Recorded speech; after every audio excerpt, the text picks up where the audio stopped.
Morning builders, how are we?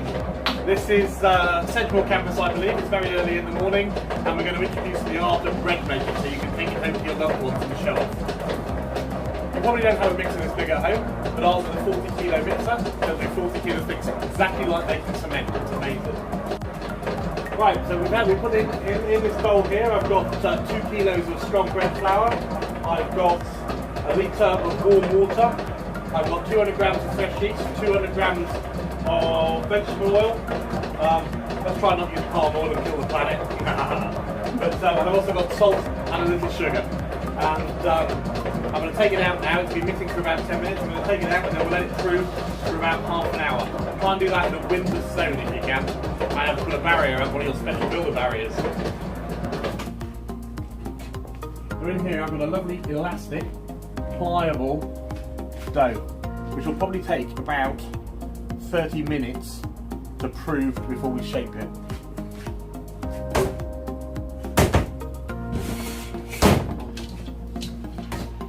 So here's our 2 kilos of dough, to which we just give it a bit of a work by hand. That you can see it's got loads of elasticity in it, which is great. It's exactly what we're after, and it's developed the gluten. Now gluten is the strains in the flour itself, and the more you mix it, the stronger the gluten gets. The stronger the gluten gets, the more aerated the bread can be, and it will hold its structure when it's baked. As you can see from these loaves that I've got beside me, so I've got some buttermilk loaves here. This is a plain water dough, and then we're going to make a concrete garlic and rosemary bread after, using exactly the same dough method. So we've now worked the dough into a nice smooth top. This is why builders have got big shoulders, the bakers have got even bigger. Beautiful. Right. So we're going to put it into a little box to proof. You can prove it in stainless steel. You can prove it in little linen lined baskets. But here we're just going to do a little piece of silicone, etc. The idea of having the sides to the box is to keep the draft off. The bread doesn't like draft. So when it goes, here's what it's box to proof. I'm going to cover that with a cloth. Bang. I'm going to pop that over here to proof. I'm just going to turn the heating up in the room to do that. Right, to make the dough which we've just made, but we're going to make a concrete garlic and rosemary bread. First of all, you put the little thing on the dolly. Into that, we add 2 kilos of strong bread flour,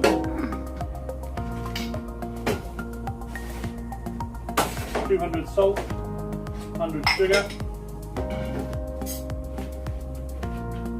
200 mils of vegetable oil, and then we need to add to that some rosemary, which we're going to pick. Now, some people will say you chop it. I'm not a great believer in that. So when you put it into the dough, the dough hook is going to break up the rosemary and allow the essential oils and the rosemary to release. Here I've already done by one of my chefs. He's weighed out 200 grams of fresh yeast. You can pick this up at a supermarket. Yeast to take home. Buying fresh yeast, you can get it from artisan shops, etc. But dried yeast is just as good. So if you're using an ounce of fresh, you'd use 7 grams of dried yeast. And follow the instructions on the packet. The instructions on the packet are pretty vague, but basically they are slake it down with a little blood temperature water and the yeast will come to life. 1 litre of warm water. Now this water is quite hot, but I'll explain why in a second. We're going to pour the hot water into the flour, but we're going to put it on the other side to the yeast. Now the flour's been out, so the flour's been warmed. We're going to put the warm water on the other side of the yeast. The reason we're doing that is if the hot water goes to the yeast, it will take out some of its activity, it will kill it. Okay, same with salt, so the salt's separate to the yeast. Now we take some fresh rosemary, and all we're going to do is strip it, just like that. In it goes. We're going to snip it under the camera lady's nose. Oh, dirty Sanchez. Not that we can say that because that's really naughty. But here we are, 5:30 in the morning, in Bridgewater, and we haven't got a kebab. Just terrible. And then we've got this beautiful concrete garlic. Now concrete garlic is really simple. This one's been cooked in rapeseed oil. So what we've done is we just cooked the garlic very slowly in rapeseed oil, and it's soft and tender. Now I'm looking for an improvement. Ice cream scoop will do. What we're going to put into here, we're going to put about 4.5 ounces. So we'll call it 5. So that's, I know this is a 2-ounce ice cream scoop. So in it goes. So you can see the garlic cloves are whole. They've been cooked whole, probably about 2 hours, but just cook it really, really gently. So it goes really soft and tender. I'll pick a piece out for you. But it's really soft and tender and just squashes between your fingers. It's almost like a paste. But that smell. It smells great. It is. So we take our dough. So we've got in here, we've got our 2 kilos of flour, our salt, our sugar, our yeast, our garlic, our rosemary, our oil, and our warm water. Now you could substitute, if you wanted to, you could substitute the warm water for milk, and like the Victorian milk loaf, it's exactly the same principle. It's a very, very versatile recipe, this. So the 2 kilos of flour to a litre of water, 200 oil, it's pretty much bomb-proof. You'll be able to make it at home, no problem, and impress your loved ones. You never make these things easy. In the olden days, when you could put your arm in and have your arm pulled off, it was a whole lot better. You didn't break your back, now you have to break your back to do it. So we pop the thing in there with the dough hook, we shut on a little safety guard, we pull the dough up, we make sure it's set to number 1, otherwise you'll look like Santa Claus, like most of my chefs do, because they always forget to turn the speed back, and then we pop it on. We'll let it slowly mix to start. It's all amalgamated. Once it's amalgamated together, we'll turn the speed up and we'll beat it for about 5 to 6 minutes to develop the gluten, because what you're doing is you're stretching. So the baker would be kneading it on the bench, but with this will do it for us, take most of the hard work out of it. Our real work will start to come when we start to do this. As you can see, we've already put on about half in size already from the dough we started with. It's starting to get hard.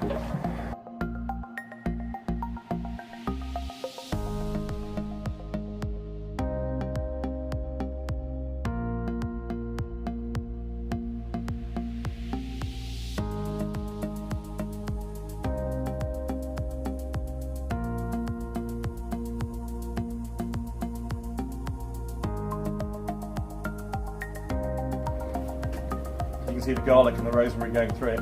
So when you slice the bread, the rosemary will naturally get cut up. Half an hour later, both our doughs have proved. The first dough we made and put into the wooden box was proved. This was made 10 minutes before the other one, which was garlic and rosemary. So one's in a more advanced stage than the other, but we're going to play with the one in the wooden box first. So here comes the massive unveiling. Dun, dun, dun. What you had before until what you have now. So the dough is rapidly improved. It's gone probably roughly 3.5 times the size it was originally. And there it is. The garlic and the rosemary, as you can see, is also coming on in this bowl. Not quite there yet, but it's coming on. Right, so now comes the favourite bit. Favourite bit of bread making. Knocking back. Some people in a pub, after they've had a few too many, look at your missus in a funny way, they need knocking back, and this is how you do it. One big hand, bang, off it goes. Man doesn't give you any trouble anymore. And it comes out of our little wooden box. And there we are, that's our dough knocked back. Now we have to give it a little bit of a work, a little bit of a knead before we can actually shake the bread. So this will make us 6 loaves.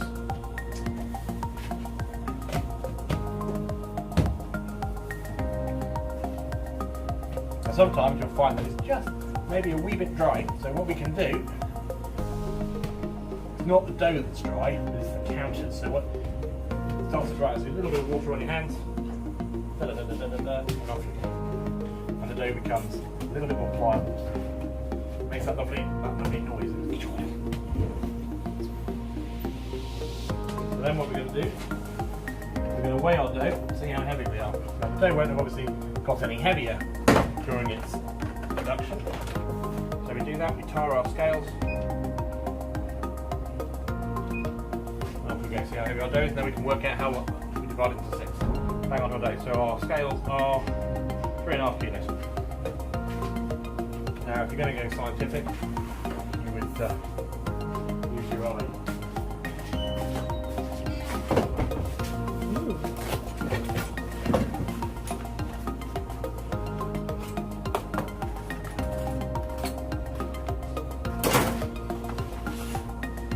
Right, we're going to take our dough and we're going to split it into 6 equal parts. Really very simple, it's like play dough. First of all, to do that, split it in half. The inside of the thing, where the yeast is going, we're getting all the air pockets going. Then we split each off into 3. It's really that simple.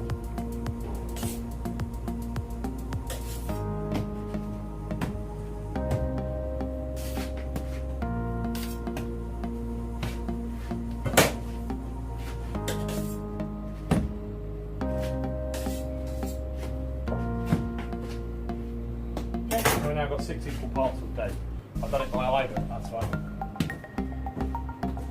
Then we start to shape it. So we take the inside, the outside, the outside, the inside. And you get bits like that, don't worry about that. You go, oh my god, it's not working. As you can see, it will eventually all come together. How to say. Then we champ it. Champing is a very basic technique where basically you stretch the dough and you see it starting to pull itself over. That was our hole originally, but it's coming down now.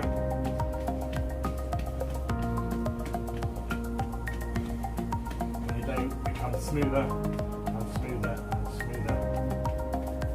And then you knock it up. Now that is basically little dough bread. And then we're going to leave this again to proof. But before we do that, we're going to put a little topping on it. Toppings are really, really easy. People think, oh my god, I've got to do this and crush the egg yolk. Mary has said this and Mary has said that. Before I would even get to that, he likes to slap his dough. But here it's toast. Do something slightly different. We've got our dough done, pop it in there, hit the dough like that, job done. Off it goes.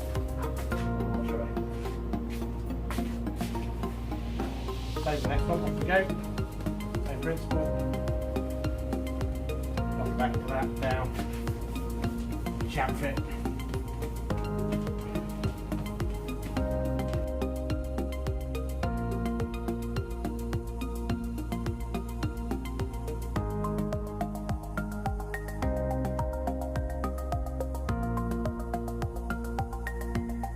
The things in France they used to do, they still do, is they score the top of the individual baker's mark. So each baker has a mark and they have a little razor blade inside a little handle. What does it do with a knife?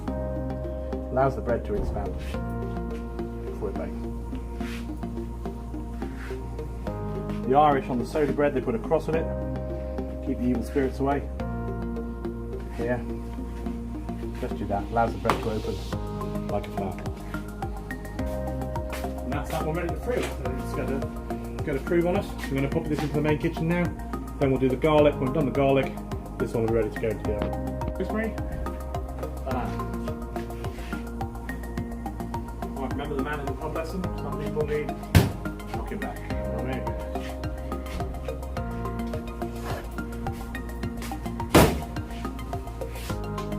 Now this one is slightly more special because the garlic confit, everything you add to the bread is a damp ingredient. If you add raisins, if you added sultanas, that would imply not only flavour, but they apply a little bit of moisture too.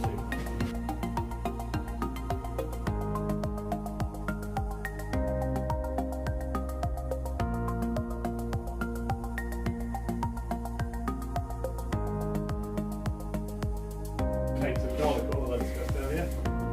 Just going to put a little bit of the garlic oil on top of these. Grab yourself this.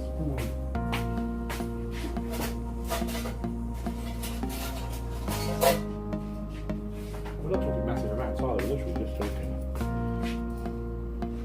on top of each one. What else have we got on top there? A little bit of cracked salt. We'll add a new dimension to our little.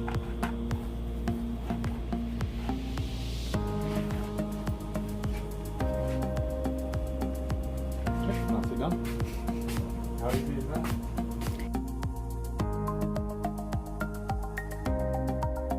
Give me a little pat on top, that oil we put on. We run into those fingers and we'll sprinkle a little bit of salt over the top. Now we're ready to go back in. You've got to be careful with salt and bread because salt is a yeast retardant. on.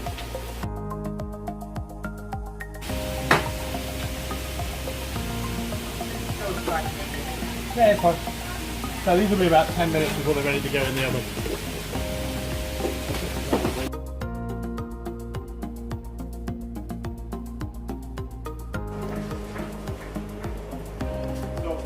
So our plain bread is nearly ready to go in the oven. The rationale is nearly up to speed. And then I've got the garlic and rosemary bread behind, ready to go. That's also doubled in size already.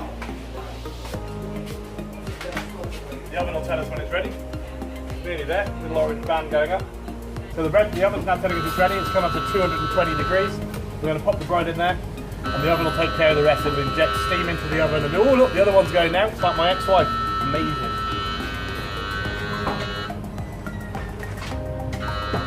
So in goes our plain dough. The other one's still shouting like a lane on a Sunday morning. Where are you? And it goes, ready to cook. I don't even think the other one's mine now. And then we take our garlic and rosemary, which we've done. And then it goes as well. Now we have to watch this garlic and rosemary because it will cook slightly faster due to the thickness of it. But we leave the setting the same. On the wrap, always helps. There we go. And off they go. That's the bread in the oven.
The step change can drop down to 190. Steam's gone into the oven.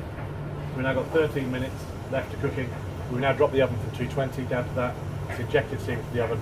So we've got the crust on the outside now. Yes. And now it's just going to cook the inside.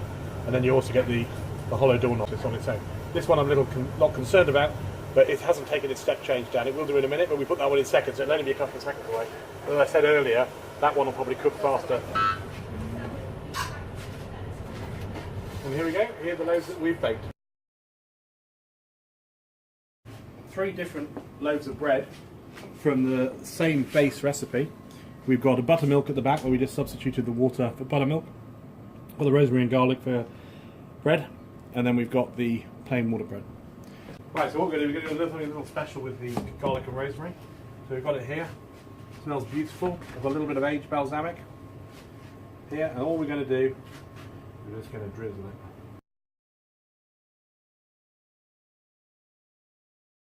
Like this. Look at that. Isn't that just beautiful? Fresh out of the oven. Not bad, huh?